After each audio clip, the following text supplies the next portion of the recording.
So Franca Tecchio is a Rome-based physicist. Oh, correct me if I say something wrong, but I've studied. I will. I will. So you're originally from Milan, but as you already just said, you have been basically happily adopted by Rome. Franca is one of the pioneers of MEG in Italy, I would say. Very clinical active section of MEG. Very active in the field of clinical neurology. So in the field of personalized medicine as well, I would say. And in particular, I just saw a poster by one of your PhD students working on fatigue relief in multiple sclerosis. And so today she will be giving an overview lecture on electroceuticals. How do you pronounce this? Not electroceuticals. Sure. Yes. Ceuticals. Electroceuticals. Okay. Please, Frank. Thank you for being here. Thank you so much. I'm so happy to be here today, and really I thank deeply Alberto and Annalisa for this kind invitation that enables me to tell you some ideas about electroceuticals, the cure of ailments by electrical signals. In fact, I believe that it includes a bulk of technologies that will really help the human well-beings in near future. It was about 2 years ago that, reading the Italian Le Scienze, I noticed that the World Economic Forum of 2018 recognized among the top 10 technologies emerging as most promising for the world economic and social development, the personalized medicine, digital helpers, and electroceuticals. And I will try today to focus how much these three concepts, the fields of technology, will be in synergy, supporting the human well-being. I consider that maintaining the suggestions through the top 10 lists of the World Economic Forum can really be a reference for our everyday work, sharing the expertise of multidisciplinary and international experts on what is promising, although we move steps in very specific subjects. And in fact, in 2019, the World Economic Forum indicated how to use information and communication technologies supporting collaborative telepresence, and how robots can support the social life. In both cases, underline how much communication is the core of human well-being. And in the last year, in 2020, they mentioned how virtual patients, so the substitution of true persons with the parameters that characterize the clinical conditions, can create first phases clinical trials by simulating the intervention on these parameters, creating faster and in particular safer first step of clinical trials. And as well, they again focus the digital medicine, where apps can really help in diagnosis, as well as support the treatment of what ails us. Coming back to the World Economic Forum suggestion of 2018, they selected Kevin Tracy as testimonial for electroceuticals, a scientist that has, to have an idea, H index of 126. He has 9 papers on Nature. And in fact, in 2000, he introduced in literature his idea of using the vagal nerve stimulation to interact with inflammatory response, in particular when it degenerates in sepsis. Evidently, the vagal nerve stimulation innervates critical organs of our body, including heart, liver, spleen, and gastrointestinal tract. It means that interacting through vagal nerve stimulation, we immediately are inside the complex relation between the three mechanisms that control our body, so the nervous, the immune, and the endocrine systems. So evidently, through the inflammatory response, the vagal nerve goes to interact through the fusible and the neural pathways to all the structure that support the human life, including metabolic, circulatory, and lymphatic systems. So in a single word, we can say that approaching electroceuticals through vagal nerve stimulation in modulating the inflammatory response is really the most complicated scenario that electroceuticals could select. This is probably one of the reasons why, first of all, it did not produce really results, this strategy. And if you go on Nature or Science and search for electroceuticals, you find two results. And none of them are directly related to Kevin Tracy either, while both are related to GlaxoSmithKline, who the enterprise, the multidimensional enterprise that in 2015 launched an incredible investments in this direction. Probably this has not been really appreciated by the neuroscientific community, since really, if you go back on Nature and Science and search for immunomodulation and stimulation, instead you find thousands of results revealing that what exactly wants to do electroceuticals, they aim exactly to neuromodulate, which means to modify the excitability of the target, thus changing its relationship with the connected net structures, thus finally changing the resulting function, the behavioral products.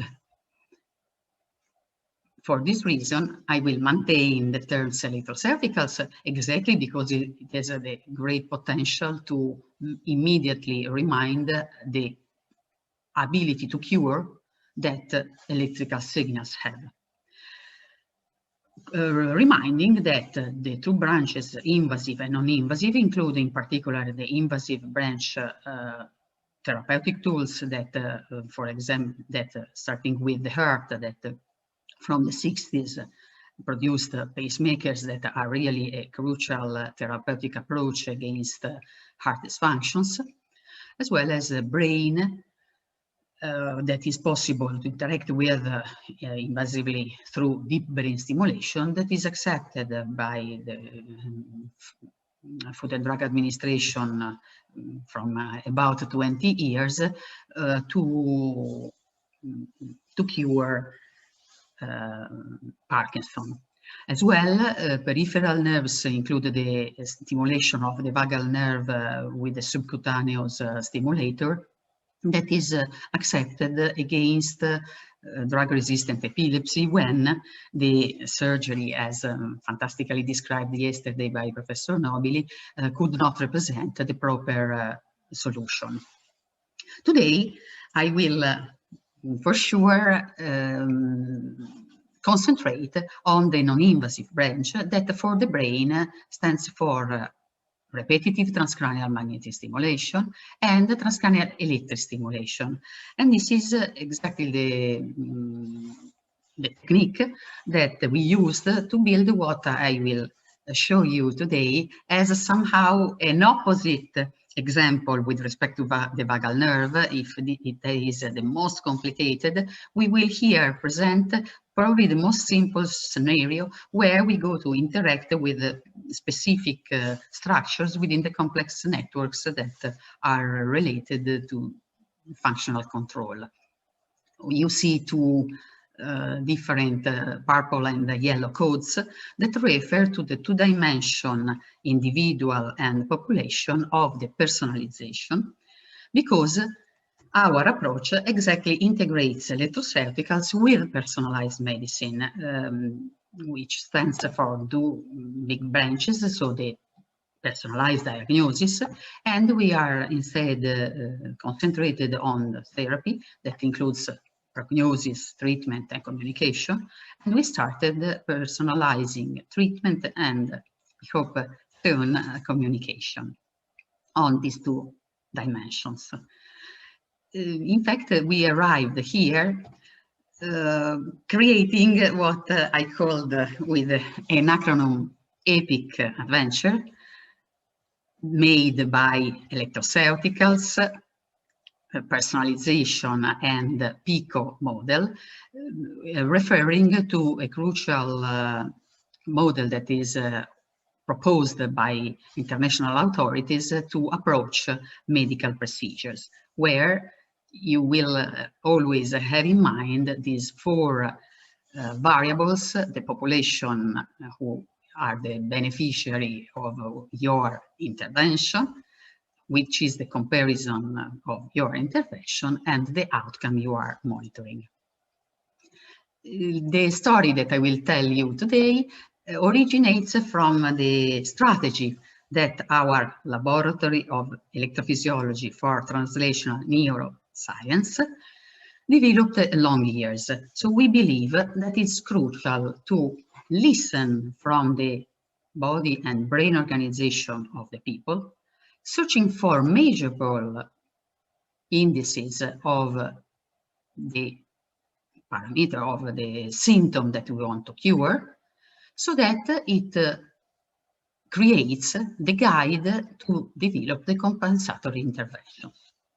This is the case of what we did against fatigue in multiple sclerosis. This symptom is considered by half of these people the most invalidating and impairing their quality of life. And there are no effective treatments of this symptom. In particular, all of them create big side effects. And crucially, it is relevant in creating such a symptom an alteration of the neural electrical activity. These imbalances will be referred from now on as imbalances of the neurodynamics. That stands from the time course of the neuronal electric activity of the neuronal pulse of interest. In fact, neurodynamics seems really to be altered in relationship with the increase of fatigue. In particular, the literature indicates a reduction of the parietal and in particular primary somatosensory areas, together with an increase in the excitability of the frontal and in particular primary motor areas. For this reason, we adapted to fatigue in MS a neuromodulation intervention that was able in healthy subjects to increase endurance to fatigue. They did a transcranial direct current stimulation over the sensory motor areas contralateral to the one executing the task. Here, we decided to target the whole somatosensory representation, the whole body bilateral somatosensory representation, strictly avoiding to give the excitatory stimulation to the contiguous M1 area, since, as I mentioned, they display opposite alterations. For this reason, we created an anode that takes into account the specific shape of the central sulcus in individual subjects.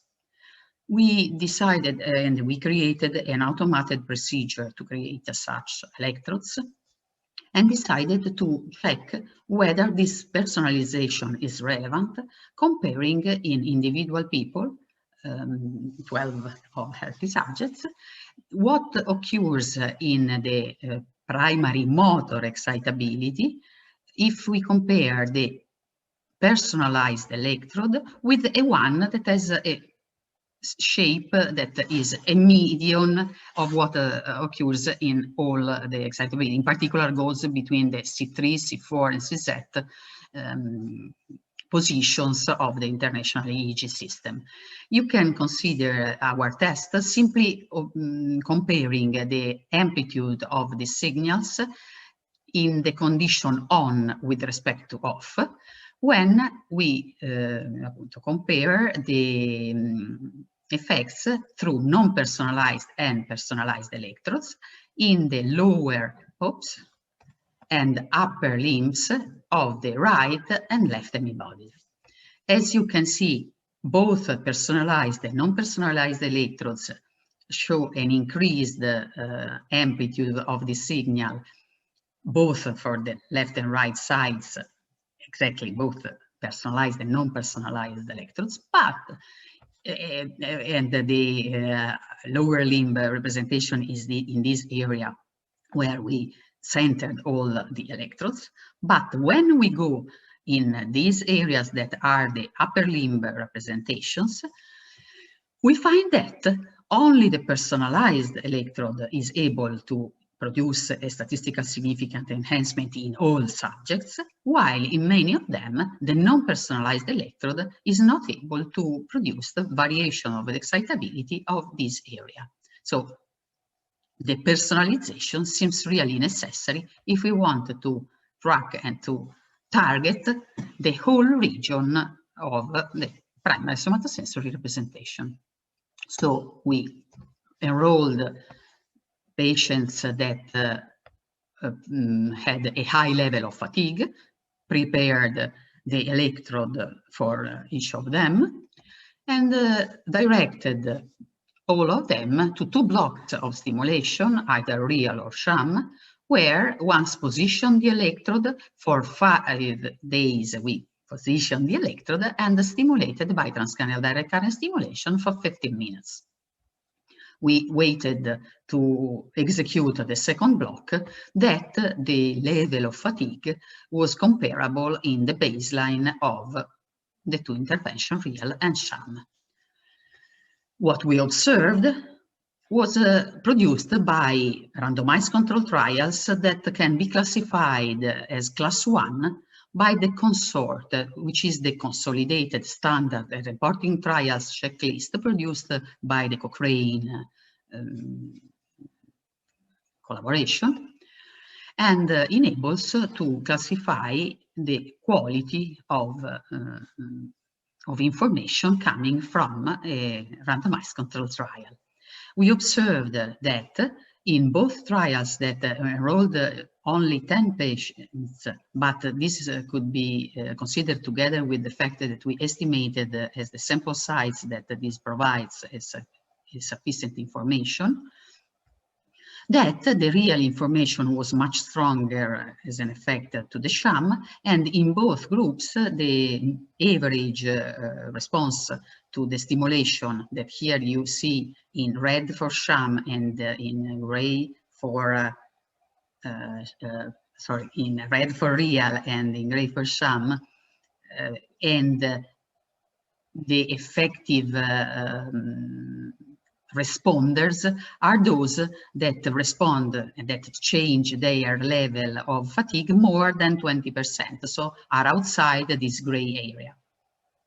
And in these cases, you observe that not all the subjects are responders, but 9 out of 10 and 7 in the other case. And in both randomized control trials, we observed overall an effect size that is definitely larger than the threshold considered for large effects. So, convinced about the good direction that we are following through Feremus, we consider very relevant to share the suggestions that international authorities provide to understand the level of recommendability. So we applied the grade guidelines that quantifies and allows to position the intervention within a continuum that goes from strong against to strong in favor of applying that procedure, in particular this therapy. And we observed that Feremus stands from medium to strong in favor of applying it, offering it to people to ameliorate their fatigue symptoms. Overall, in terms of our epic adventure, we can say that the electrosurgical tool of Pharemus, aiming at enhancing S1 excitability, is a good solution against fatigue. The personalization is on 2 levels for the population. We were using the literature for the population. We were able to select the whole body S1 representation, and we used MRI-derived individual informations to realize the personalized electrode. In terms of PICO model, we for sure indicated that fatigued people with MS, independently on the form of the disease and on the level of the clinical severity, can be directed to the Pharemus treatment. The intervention is the neuromodulation obtained through transcranial electric stimulation targeting the bilateral S1. Compared to sham, it produced significant effects and can be tracked through modified fatigue impact scale as outcome, quantifying the fatigue amelioration. I always mention that we are personalizing interventions, and personalized medicine requires digital helpers. I exploit this very clear schematization made by this authoritative journal about the use of informations that are necessary to go in the direction of precision medicine or personalized medicine. In fact, we need to build big data using individual informations and information relevant for the treatment that we want to propose, and we typically need artificial intelligence to obtain truly personalization. And this is exactly what somehow we do through Pharemus, since we use the information from the literature that required EEG, fMRI for the brain characteristics, and TMS for the corticospinal excitability quantification, and the individual data that right now refers to the brain MRI to obtain the electrode. And we used artificial intelligence to pass from the MRI to the real shape of the electrode, as well as we till now used the literature, but we like to potentiate our strategy, including information directly from the actual people, going specifically to analyze, in particular, EEG, since it is the most straightforwardly associated with the electrosurgical interventions we want to obtain, and obtain through artificial intelligence those targets that would optimize the efficacy of the treatment.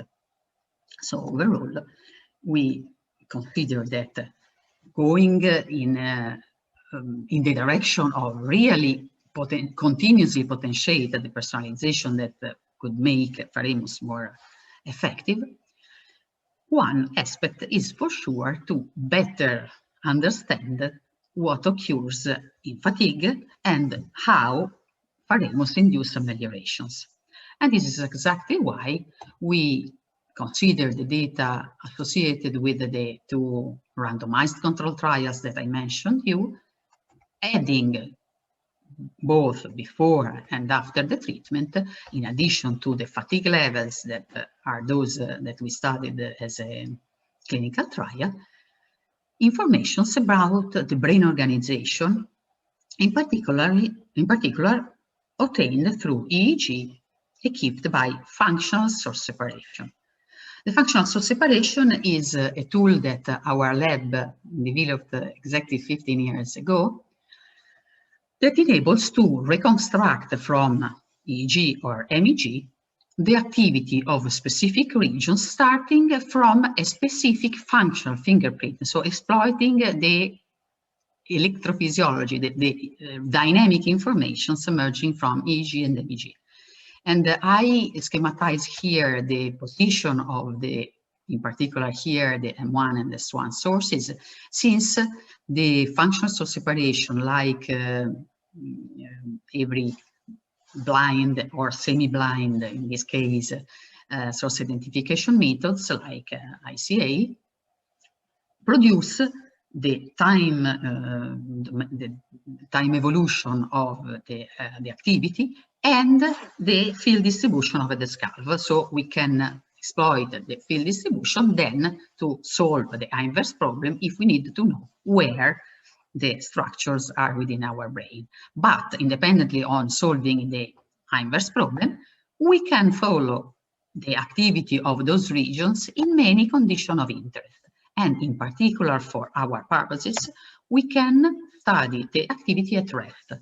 I think that this is a crucial element if we want to study the characteristics of our brain associated with a chronic condition like fatigue is, because for sure a symptom that is independent on specific tasks for sure will emerge in the activity of our brain at rest. So we consider the data collected in these subjects by reconstructing S1 and M1 areas in the two hemispheres, in particular exploiting experimental situations where we asked with the right hand to execute an isometric hand grip, and we obtained the field distribution and so the time course of M1 in the right hemisphere. Even we asked to execute the isometric hand grip with the left hand, and even in this case we searched for those neurons in our brain that express maximal coherence, maximal synchronization with the contracted muscle.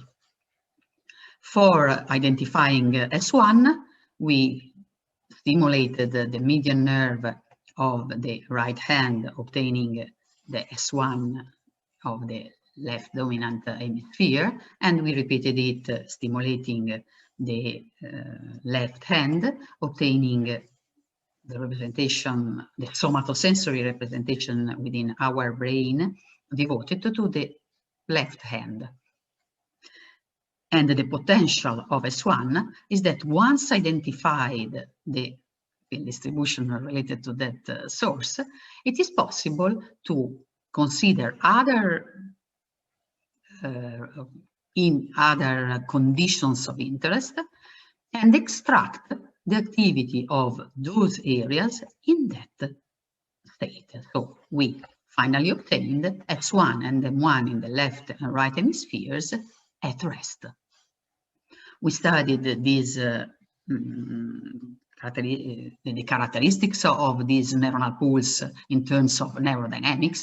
That is something related to that specific area and is somehow the result of all the projections coming and going from that area, which we studied by a complex measure that is the fractal dimension, while the functional connectivity was studied through mutual information and was studied only between homologs areas and the hemilateral S1 and M1.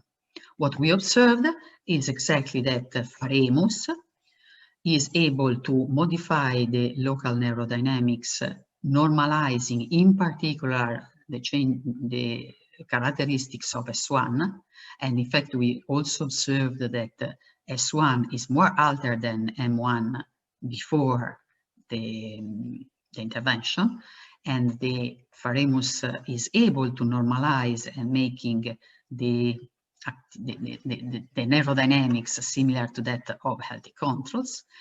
As well, in terms of connectivity, it changed mostly the ones between motor areas instead of S1. And what is really interesting is that both aspects that were modulated by pharemus contribute to the amelioration of fatigue, so correlate with the MFIS changes, explaining about half of its amelioration. So overall, we can think that from this experience, we confirm that the parietal more than frontal alteration contribute to create fatigue. The pharynx is able to rebalance sensory-motor alterations in the network that contribute to fatigue.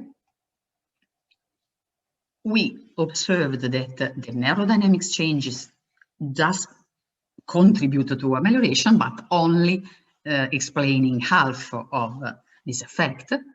And we suggest that the fractal dimension is, among other complexity measures, a sensitive measure to tiny variations that occur in our brain, but have a functional clinical significance.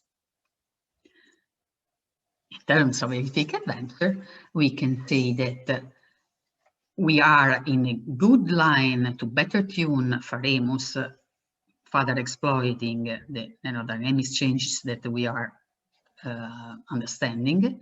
The fact that we are explaining about 50% suggests that in personalization we have yet a great path to follow.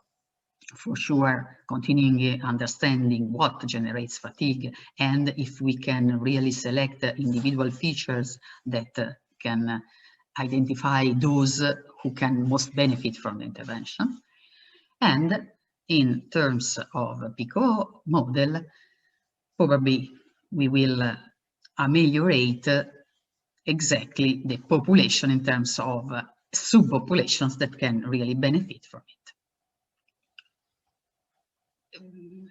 What everything we are collecting in terms of MRI, EEG, and as we see other characteristics from the person, make clear that we should arrive to guide the construction of a database with crucial information that we understand that are fundamental to make people contrasting this symptom, continues creating artificial intelligence informed pipeline. This is the picture that we are constructing from the specific example of fatigue in multiple sclerosis. Again, exploiting the model of multiple sclerosis, we create a review just selecting the small group of papers where the counterparts, the structural and functional counterparts, are studied exactly in the same patients. And we observed that in all cases, whereas the symptoms of fatigue increase together with functional alterations, they are completely absent with the structural features. In addition to this clear structural prevalence with respect to functional, we are supporting from what occurs in the stroke model that not only in our case we see the parietal depletion associated with motor enhancement, but even in fatigue emerging from a completely different condition that is stroke. Again, the most consolidated hypothesis is a sensory attenuation. So the functional with respect to structural prevalence that supports the use of electroceuticals and the sensory parietal origin of the symptom, supporting the pharynx approach, so the neuromodulation as most as possible directed parietally, seems to suggest that pharynx can be a solution even in conditions different from multiple sclerosis, and in particular in fatigue, even in healthy subjects, if we take into account that the World Health Organization indicated pandemic fatigue as one of the most severe effects of current COVID pandemic. So, in terms of the adventure, we can think that the electroceutical can support, can contrast fatigue in every condition, so create a fatigue relief even outside multiple sclerosis, fare effect. For sure, we need to better understand if we should maintain the neuromodulation strictly on S1 or on more wide parietal regions. And if we move from the clinical conditions to a wider populations, including healthy people, probably MFIS should be substituted with a more quick quantification. Now, I spoke you about the personalization of the transcranial electric stimulation, all related to the mountain. But there's a completely orthogonal characteristic that is related to the current that should be delivered. In fact, if we move from transcranial electric stimulation that has an anode and a cathode, and we go in the direction that is so relevant from the international community, that is delivering currents that are modulated in time.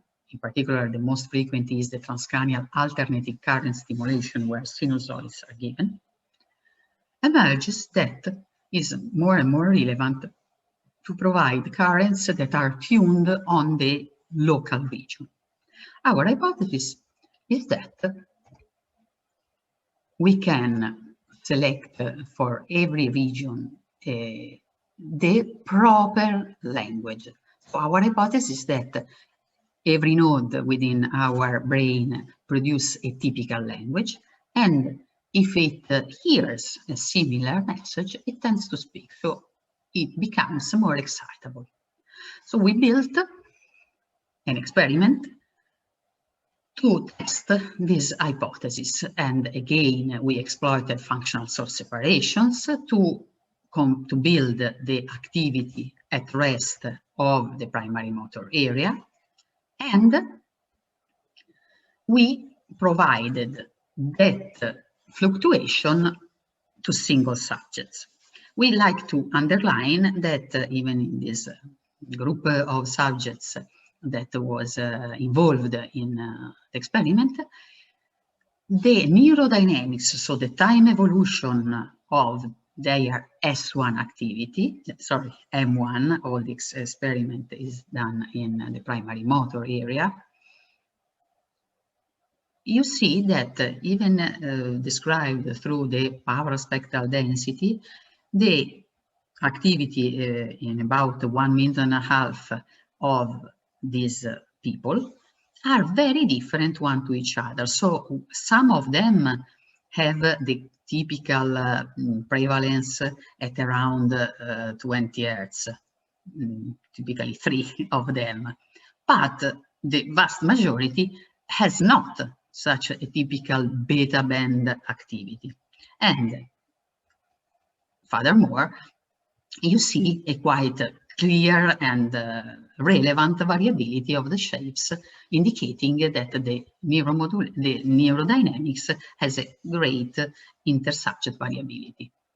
So we provided the individual fluctuations, the individual neurodynamics, individual time course of M1 to a typical stimulator for transcranial electric stimulation, to the typical electrodes, while posing above the M1 electrode the MS coil to test exactly the key question whether TIDS, transcranial individual neurodynamic stimulation, is able to change the target excitability. We collected the motor evoked potentials both when the transcranial electric stimulation was on and when it was off.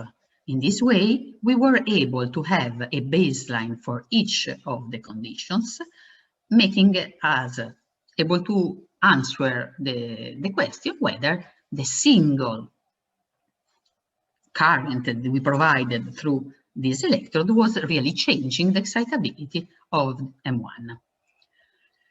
What we observed was created by comparing the effects of TIDS to those of the transcranial alternating current stimulation at 20 Hz, exactly because this was proved by the Journal of Neuroscience paper of Feura and colleagues in 2011 and 13 to be the frequency most effective for M1 at rest. And together with the two conditions, we also introduced the control conditions where the transcranial random noise stimulation, which is exactly the other kind of transcranial electric stimulation that employs many sinusoids in a certain range, that evidently in this case was the same range as TIDS, meaning between 1 and 250 Hertz. What we observed is that the transcranial individual current stimulation was able to modify the excitability of M1.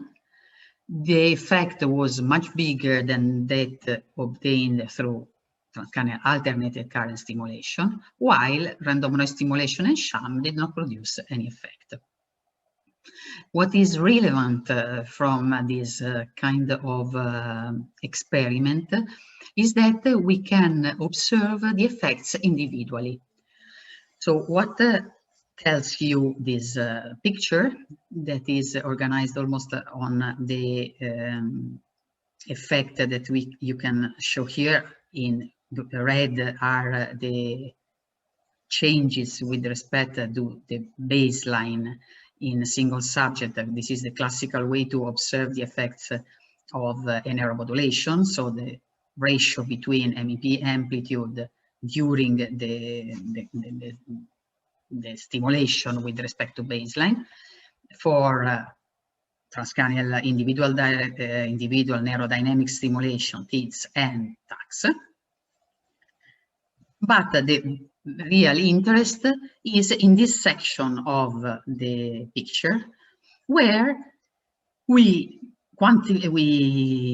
pictured the p-value of the t-test. So below 0.1, although typically the threshold is used in 0.05, but here 0.1 was considered as indicative. And you observed that 6 out of half of the subjects have an individual enhancement of the excitability, while none of TACS reaches this relevance. And in particular, the 4 people that has a good significance of TACS, that means that at least are with a p-value below 0.2, are exactly those are in every case subjects where it's worked better than TACS. So overall, we hope to have opened the way of through a new electrosurgical strategy that exploits the neurodynamics of the target, and if confirmed to be effective, this opens something that could be used both invasively and non-invasively. The personalization, in this case, at one side, enhances the efficacy and seems also to potentiate our ability to select the target, because these characteristics that I showed you are quite variable across people, seems to be typical of every region. So there are neurodynamics characteristics that are typical of one with respect to S1 with respect to other cortical areas. So somehow seems that in parallel with the Brodmann site architectonic classification emerges also that the neurodynamics is typical of every Brodmann area. In terms of PICO model, the TIDS concept will open a huge amount of interactions, probably somehow creating a way to approach even the vagal nerve stimulation by properly tuning the stimulation to the true target that the vagal nerve should interact with. We like to underline that this new view about the typical language spoken by neuronal pools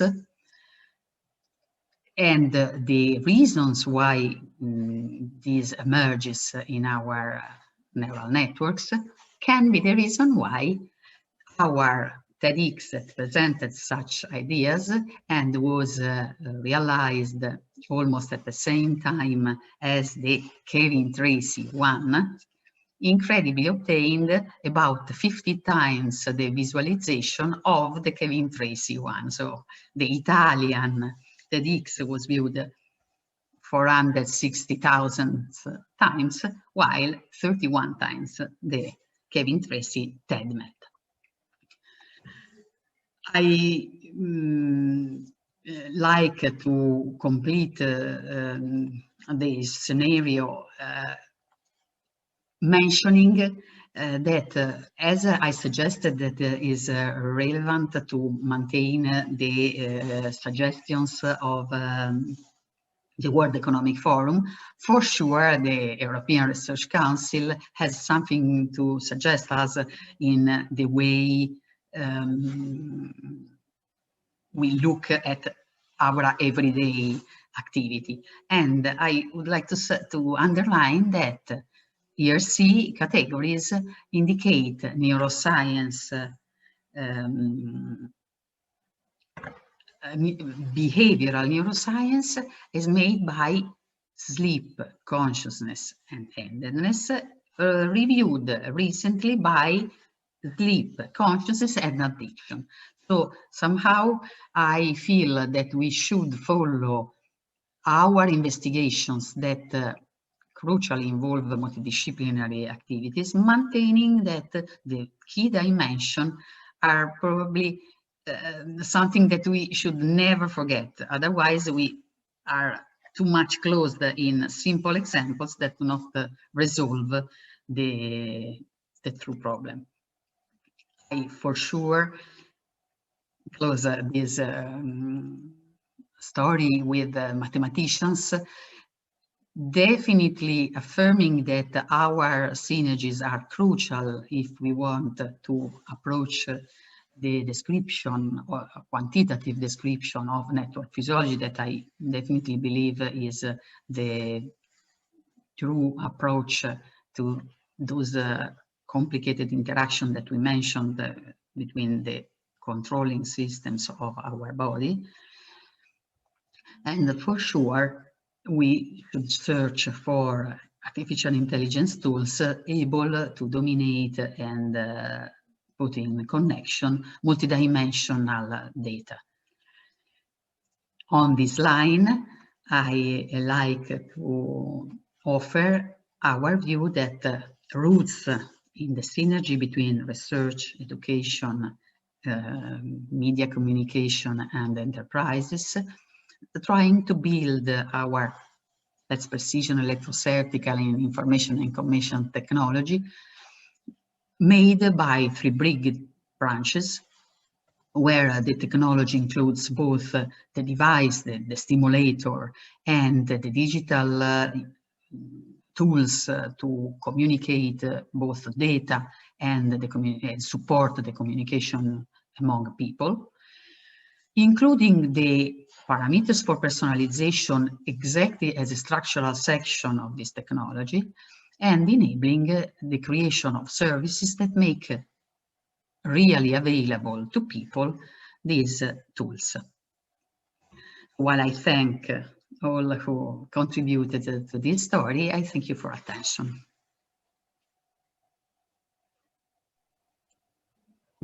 Thank you very much, Franca. Thank you. I was probably a little bit short in my story. No, it was perfect. So we have time for questions. I absolutely was convinced that 50 minutes are the proper time to Absolutely, share perfect. comments and ideas. Yeah, thank you very much. Beautiful talk. We have a question by Andreas Ioannidis. I think you should be able to unmute yourself and ask the question. Can you hear me? Yes, we can. Yes, Great. I do. Franca, fantastic talk. Very exciting. Thank you. I have a general theoretical question. You approach localization in a very nice way by looking at the foreground problem, which is unique, and you also approach the application from the time domain. So my question is, how complementary are the two? In other words, if you personalize the response in terms of the timing, you get the temporal signature of the source. Do you need to be as accurate as if you don't personalize it? In other words, do you have sufficient information in either the localization? If you go very close in terms of localization, you hit the target. But also, if you get the timing correct, you don't have to do the localization so well, because that means that with few channels, we can do very well in neurofeedback in a number of ways. Thank you. Thank you so much to you, Professor Ioannidis. You touched a very important aspect, and if at one side the brain is definitely the most clear example of the integration between function and structure, position and expression, this is somehow the idea that the neurodynamics expresses where a structure is in terms of connectivity and presence within the networks.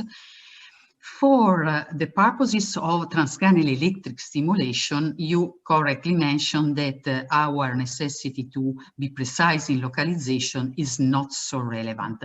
I mentioned that we need to reach the target, and so we spent a lot of attention to build the proper montage to reach the proper targets.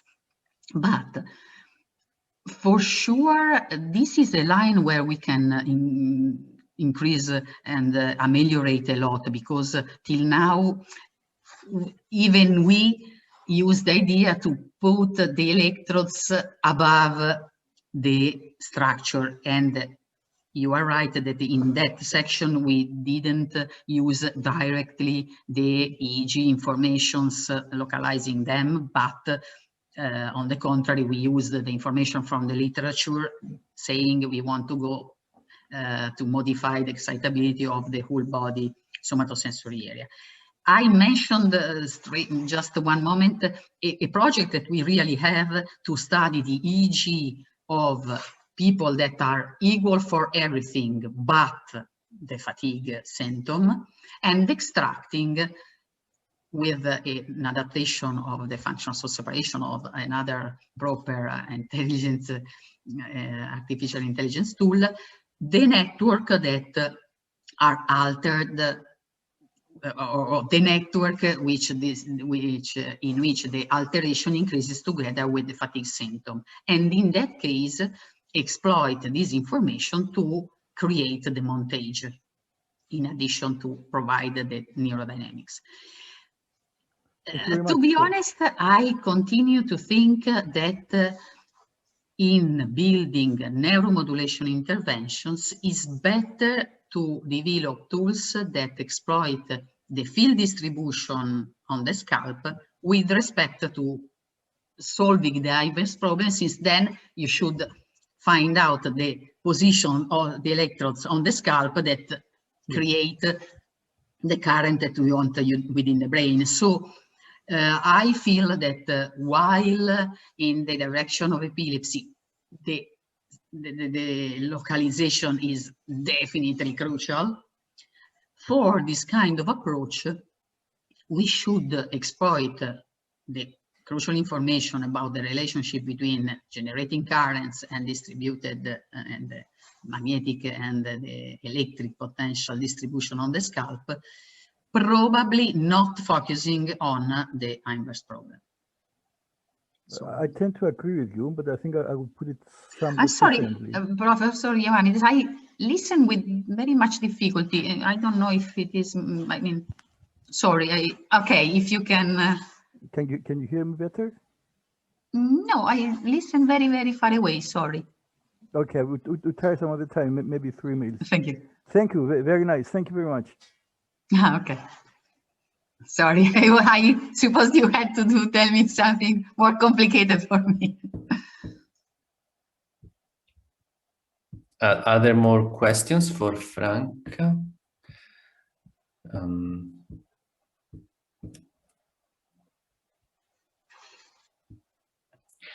Well, in the meantime, I was wondering, so all this work of yours is, I mean, is it going to be, I mean, it's experimental, right? So it's not like approved or is it? Not yet, definitely not yet.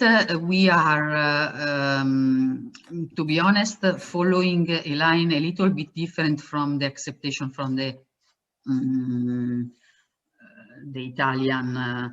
For sure, we need to go in the direction of having the European the mark, so the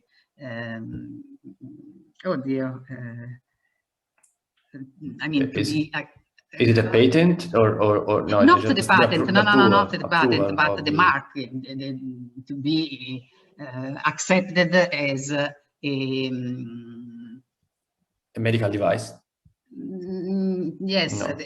that the instrument is able to be used for people.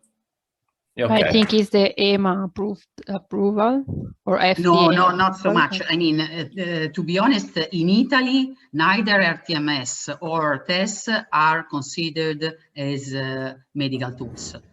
So, although FDA accepts, for example, the RTMS against depression, this is not the case for the Italian, and I think neither the EMA agencies.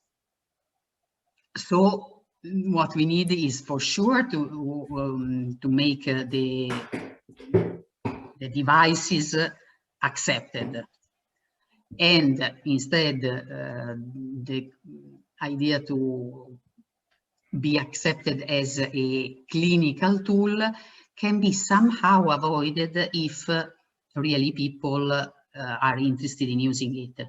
So once we are sure that the tool, so the device, is accepted, then somehow there's a parallel way where people search. I mean, at one side, people search even for absurd things. In this case, you have a quite acceptable evaluation of the efficacy of the possibility to offer the tool using the criteria proposed by the international authorities.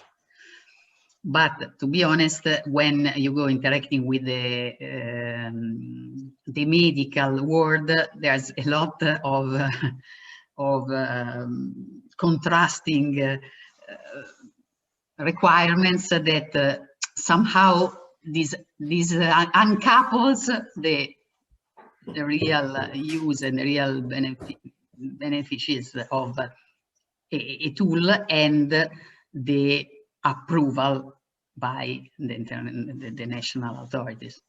So we would like to follow two parallel lines, for sure having the tool, but also, to be honest, right now the tool is very, very near to be CE marked. So the marchio CE, now the marking. Yeah, okay. So you basically, at the moment, you cannot sell the product. No, definitely not. And the first step is getting it's neither ready to be sold, to be honest. We are yet in a ethical committee's scenario. Okay. I see.